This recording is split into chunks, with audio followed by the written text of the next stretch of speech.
Hello students, today we will discuss triple integral. ठीक है। सबसे पहले हम ट्रिपल इंटीग्रल की डेफिनेशन देखेंगे। Let f x Y z be a continuous and single valued function of x Y z. आपके पास में एफ क्या है? कोई कंटिन्यूस और सिंगल वैल्यूड फंक्शन है। किसका गिवन दे रखा है? X Y z. यहाँ पे एक्स वाई जेड क्या है? तीन अलग अलग वेरिएबल्स है। ठीक है। Let V be a bounded volume by the surface S1। V क्या है आपके पास में? कोई बाउंडेड वॉल्यूम है। किसके थ्रू? सरफेस S1 के थ्रू। ठीक है स्टूडेंट्स। वॉल्यूम के लिए क्या होना पड़ेगा आपको? वॉल्यूम के लिए वॉल्यूम कैसा फॉर्म होता है आपके पास में? जब कुछ सरफेस मिलती है तो क्या फॉर्म करती है? वॉल्यूम फॉर्म करती है। और एक और चीज है, कम से कम आपके पास में कितनी सरफेसेस चाहिए होती है वॉल्यूम बाउंड करने के लिए? दो या दो से ज्यादा। ठीक है। मतलब इट मीन्स सिंगल सरफेस आपका कभी भी वॉल्यूम जनरेट नहीं कर सकता है। ठीक है फ्रेंड। जैसे आपके पास में कोई रूम है, ठीक है, तो उसके पास में कितनी सरफेसेस है? सिक्स वॉल्स है उसकी। तो वो सिक्स वॉल्स क्या है? सरफेसेस है। ठीक है। वो सरफेसेस मिलके क्या बना रही है? एक वॉल्यूम जनरेट कर रही है। वो किसका क्या बोल रहे हैं हम उसको? रूम बोल रहे हैं। ठीक है। वो क्या आपके पास में एक स्क्वायर सॉरी क्यूबिकल शेप का रूम भी हो सकता है या फिर क्यूबॉइडल शेप का रूम भी हो सकता है। ठीक है। तो एक वो क्या जनरेट हुआ? सरफेसेस के थ्रू वॉल्यूम जनरेट हुआ। ठीक है। देन उसके बाद क्या करना आपको? Divide volume we into the sub volume. ठीक है। उसके बाद में जो वॉल्यूम वी है उसको आपने सब वॉल्यूम में डिवाइड करना है। से delta V1 delta two V2 up to delta VN। इस तरीके से आप उसको सब वॉल्यूम में डिवाइड कर लोगे। Then the triple integral of f x Y Z over the volume V is defined as. ठीक है। तो जो ट्रिपल वॉल्यूम को सब वॉल्यूम में डिवाइड करने के बाद में जो आपके पास में ट्रिपल इंटीग्रल है, किसके ऊपर? वॉल्यूम V के ऊपर। ठीक है। F x Y Z into DV। ठीक है। अब ये DV क्या है आपके पास में? ये DV वॉल्यूम है, तो DV की जगह मैं क्या लिख सकता हूं? DX into DY into DZ। ठीक है। Is equal to limit n tends to infinity summation I is equal to 1 to n F x Y Z into delta X into delta Y into delta Z. ये आपके पास में जो triple integral है वो क्या है? Function F x Y Z का प्रोडक्ट किसके साथ में? वॉल्यूम के साथ में। वॉल्यूम के साथ में जो फंक्शन का प्रोडक्ट है। फिर उसके बाद आपको क्या करना है? इसी तरीके से सपोज मैं कोई एक आयत सब वॉल्यूम लेता हूँ। ठीक है। क्योंकि यहाँ पे मैंने वॉल्यूम को बहुत सारे सब वॉल्यूम में डिवाइड किया है। तो कोई भी एक आयत सब वॉल्यूम लिया, तो सब वॉल्यूम लिया उसको, तो उस आयत सब वॉल्यूम का जो वॉल्यूम होगा उसको प्रोडक्ट किसके साथ में? F X I Y I Z I. ठीक है। मीन्स जो फंक्शन की वैल्यू होगी किस पॉइंट पे? X I Y I Z I पे। जब इन दोनों का मैं प्रोडक्ट लूंगा तो क्या देगा मुझे? इसी तरीके से आपके पास में बहुत सारे सब पॉइंट्स होंगे। ठीक है। तो सारे के सारे पॉइंट्स को जब मैं क्या करूंगा? ऐड करूंगा, तो वो आपके पास में क्या देगा? हमेशा वो आपके पास में किसके इक्विवेलेंट हो जाएगा? वो हो जाएगा आपके पास में ट्रिपल इंटीग्रल के इक्वल। ठीक है स्टूडेंट्स। एक और चीज है यहाँ पे, जो एफ एक्स वाई जेड आपके पास में फंक्शन है, इसे हम डेंसिटी फंक्शन भी कहते हैं। ठीक है स्टूडेंट्स, इस चीज को आप नोट कर लीजिएगा। F x Y Z is also known as density function. ठीक है। तो एक फॉर्मूला है यहाँ पे, density is equal to mass upon volume. ठीक है। तो जब डेंसिटी का प्रोडक्ट, ये वॉल्यूम इस तरफ चले जाएगा, density into volume always gives mass. ठीक है। तो इसी फॉर्मूले का मैं यहाँ पे यूज करूंगा। तो ये एफ एक्स वाई जेड क्या कहा मैंने? Density function. और ये क्या है आपके पास में? ये पूरा का पूरा वॉल्यूम है। तो density into volume always equal to mass. तो स्टूडेंट, कहने का मतलब ये है कि जब भी आप ट्रिपल इंटीग्रल कैलकुलेट करोगे तो आप क्या कैलकुलेट कर रहे हो? आप हमेशा मास को कैलकुलेट कर रहे हो। ठीक है स्टूडेंट। तो आगे हम इसमें दो रिमार्क लिखे हैं मैंने। तो पहला रिमार्क है, the triple integral over volume V F x Y Z DV is equal to mass of volume V if F x Y Z is a density function for V. ठीक है student.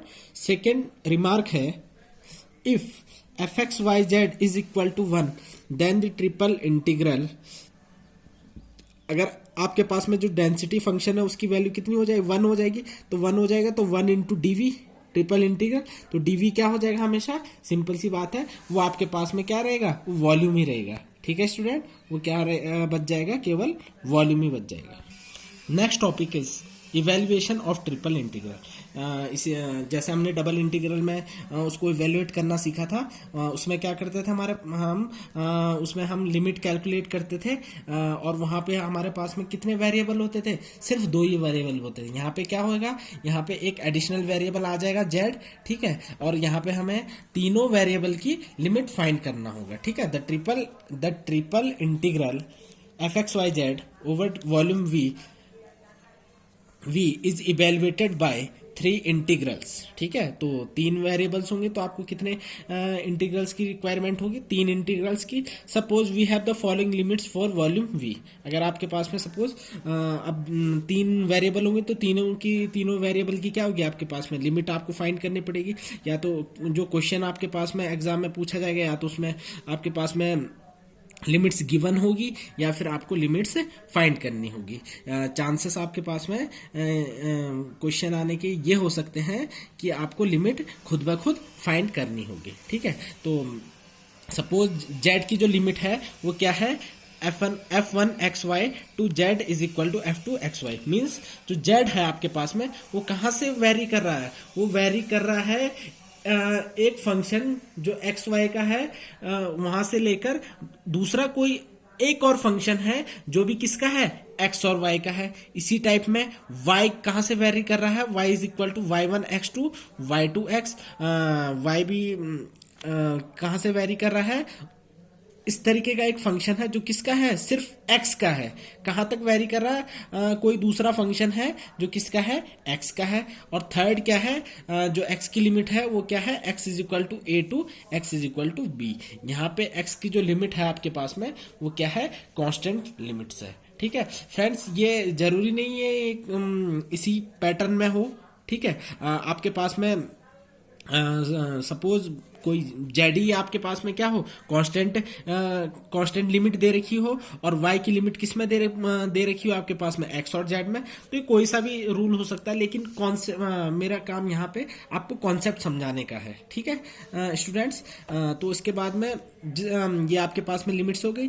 Then triple integral over volume V F x Y Z D X into D Y into D Z is equal to X की, ये हमने क्या कर दिया, तीनों की लिमिट सब्स्टिट्यूट कर ली। एक्स ए से बी है, वाई की y1 x2 y2 x, Z is equal to f1 xy to f2 xy, और ये आपके पास में फंक्शन होगा dx into D Y into D Z. इस तरीके से आप इसको इवेल्युएट करेंगे। With this limit triple integral is evaluated with respect to Z. First सबसे पहले आप किसके रिस्पेक्ट में इंटीग्रेट करोगे, पहले जेड के रिस्पेक्ट में, then with respect to Y, और जो लास्ट में होगा, कहने का मतलब ये है स्टूडेंट्स मेरा कि आप हमेशा लास्ट में उस वेरिएबल के रिस्पेक्ट में इंटीग्रेट करोगे जिस वेरिएबल की लिमिट कैसी होगी, कांस्टेंट गिवन होगी। और सबसे पहले किस वेरिएबल के रिस्पेक्ट में आप इंटीग्रेट करोगे, उस वेरिएबल के रिस्पेक्ट में आप इंटीग्रेट करोगे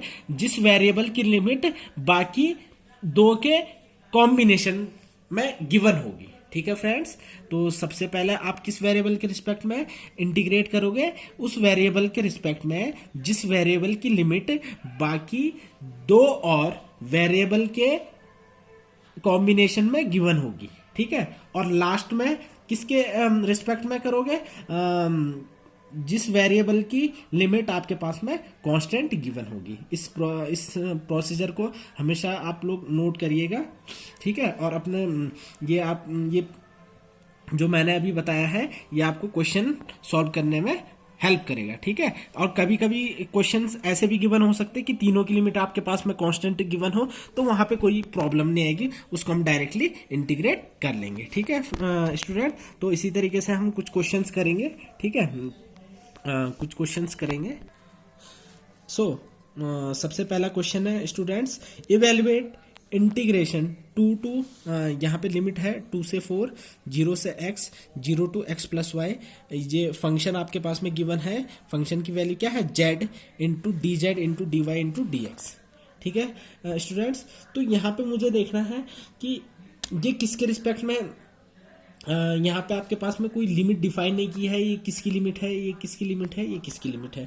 तो आपको थोड़ा यहाँ पे कॉमन सेंस का यूज़ करना है। ठीक है, अब देखो यहाँ पे लिमिट किसकी है, कहाँ से कहाँ वेरी हो रही है, 0 से x प्लस वाई। तो इसका मतलब यहाँ पे जो लिमिट है, एक लिमिट तो आपके पास में 0 है, लेकिन दूसरी जो लिमिट है वो क्या है, कि 2 और वेरिएबल के कॉम्बिनेशन में लिखी है। तो यहाँ पे किन 2 वेरिएबल के कॉम्बिनेशन में लिखी है, x और y के कॉम्बिनेशन में। तो इसका मतलब ये किसकी लिमिट होगी, z की लिमिट होगी स्टूडेंट। तो ये किसकी लिमिट हो जाएगी, z की limit.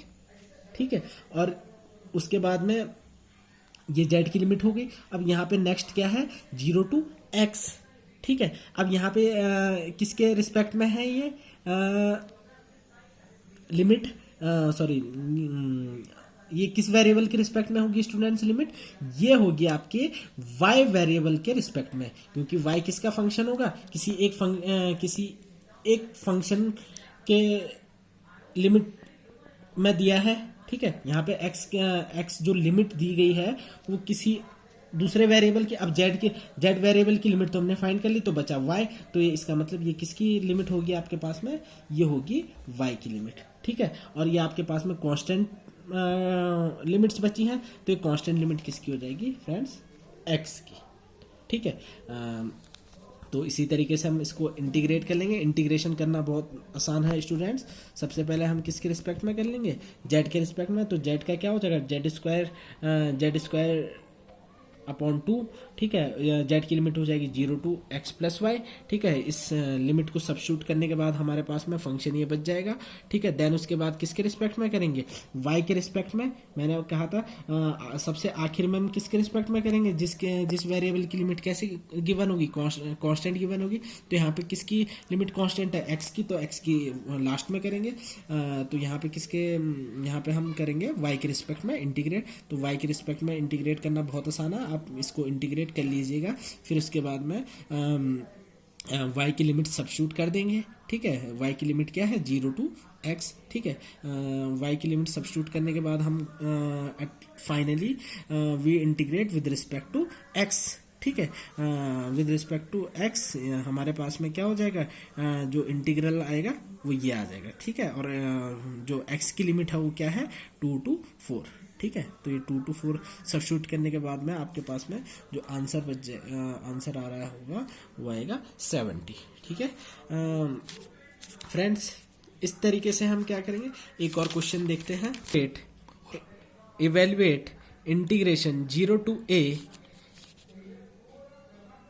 Integration 0 to x integral 0 to x plus Y E X plus Y plus Z D Z D Y D X. यहाँ पे फंक्शन क्या है आपके पास में, e to the power x plus Y plus Z.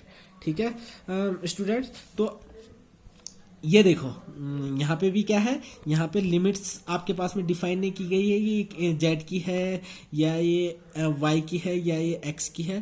तो जो इससे पहले वाले क्वेश्चन में जो हमने प्रोसीजर यूज़ किया था, उसी सेम प्रोसीजर से हम इसको भी पता करेंगे कि किस वेरिएबल की कौन सी लिमिट है। ठीक है, तो ये यहाँ पे लिमिट्स किसके रिस्पेक्ट में गिवन है, बाकी 2 और वेरिएबल के कॉम्बिनेशन से। तो इसका मतलब जो तीसरा वेरिएबल बचा ये किसकी लिमिट होगी, z की लिमिट होगी। उसी तरीके से ये किसकी लिमिट हो जाएगी, y की लिमिट हो जाएगी। क्योंकि यहाँ पे ये x का है, क्योंकि x के ये x की लिमिट तो हो नहीं सकती, क्योंकि x की लिमिट x के रिस्पेक्ट में आप इंटीग्रेट करोगे और बाद में x ही पुट कर दोगे, तो उससे तो कोई फंक्शन आपका x से फ्री नहीं होगा। लिमिट लगाने का मेन जो मोटिव होता है स्टूडेंट्स हमारा, कि उसके बाद जो फंक्शन है आपका वो क्या हो जाए, उस वेरिएबल से एग्जॉस्ट हो जाए। ठीक है, मीन्स जब आप किसी वेरिएबल की लिमिट सब्स्टिट्यूट कर लोगे तो वेरिएबल उस फंक्शन में दिखना नहीं चाहिए। अगर मैं यहाँ पे क्या कर लूँगा, ये लिमिट सपोज x की होगी तो ये x के रिस्पेक्ट में इंटीग्रेट होगा, तो x की जगह क्या वापस मेरे को अगेन x सब्स्टिट्यूट करना पड़ेगा, तो इससे तो x आपका एग्जॉस्ट हुआ नहीं। ठीक है, तो एक ये भी प्रोसीजर है जिसके थ्रू आप ये पता कर सकते हो कि ये किस वेरिएबल की लिमिट होगी। तो ये किस वेरिएबल की लिमिट होगी स्टूडेंट, y की। तो इसी तरीके से किसकी लिमिट हो जाएगी, ये हो जाएगी x की लिमिट हो जाएगी। ठीक है, x is equal to 0 to y is equal to 0 to z is equal to 0 to ये। ठीक है, तो इंटीग्रेशन करना स्टूडेंट काफ़ी आसान है। सबसे पहले आप किसके रिस्पेक्ट में इंटीग्रेट करोगे, वेरिएबल z के रिस्पेक्ट में। ठीक है, तो z के रिस्पेक्ट में इस तरीके से आप फंक्शन को लिख सकते हो e to the power x plus Y into E Z, क्योंकि ये तो कांस्टेंट ट्रीट हो जाएगा। तो e to the power z का इंटीग्रेशन क्या हो जाएगा, e to the power z। ठीक है, और लिमिट लग जाएगी z की 0 टू x प्लस वाई। ठीक है, तो ये लिमिट सब्स्टिट्यूट करने के बाद में आपके पास में ये वैल्यू बच जाएगी स्टूडेंट। इसको आप देख लीजिएगा, काफ़ी आसान है। उसके बाद में आपके पास में ये फंक्शन बच जाएगा। ठीक है, इसके बाद हम किसके रिस्पेक्ट में इसको इंटीग्रेट करेंगे, y के रिस्पेक्ट में इंटीग्रेट करेंगे, और y की क्या कर लेंगे, लिमिट सब्स्टिट्यूट कर लेंगे 0 टू x। तो y की लिमिट्स सब्स्टिट्यूट करने के बाद आपके पास में जो फंक्शन है इस तरीके से बच जाएगा। ठीक है, ये आ जाएगा आपके पास में फंक्शन। इसके बाद आप किसके रिस्पेक्ट में इसको इंटीग्रेट कर लोगे, x के रिस्पेक्ट में इंटीग्रेट कर लोगे, x के रिस्पेक्ट में इंटीग्रेट कर लोगे। तो स्टूडेंट इंटीग्रेशन करना बहुत ही आसान है। तो इस चीज़ को जो ये पूरा ये जो क्वेश्चन सॉल्व किया है इसमें सिर्फ कुछ नहीं करना, आपको इंटीग्रेशन ही करना है। जो मेन मोटिव मेरा कॉन्सेप्ट समझाना था वो मैंने क्वेश्चन के स्टार्टिंग में ही समझा दिया था। ठीक है, तो इसी तरीके से आप इसको क्या कर लोगे, x के रिस्पेक्ट में इंटीग्रेट कर लोगे, x की लिमिट सब्स्टिट्यूट करने के बाद में आपका ये आंसर आ जाएगा। ठीक है स्टूडेंट्स।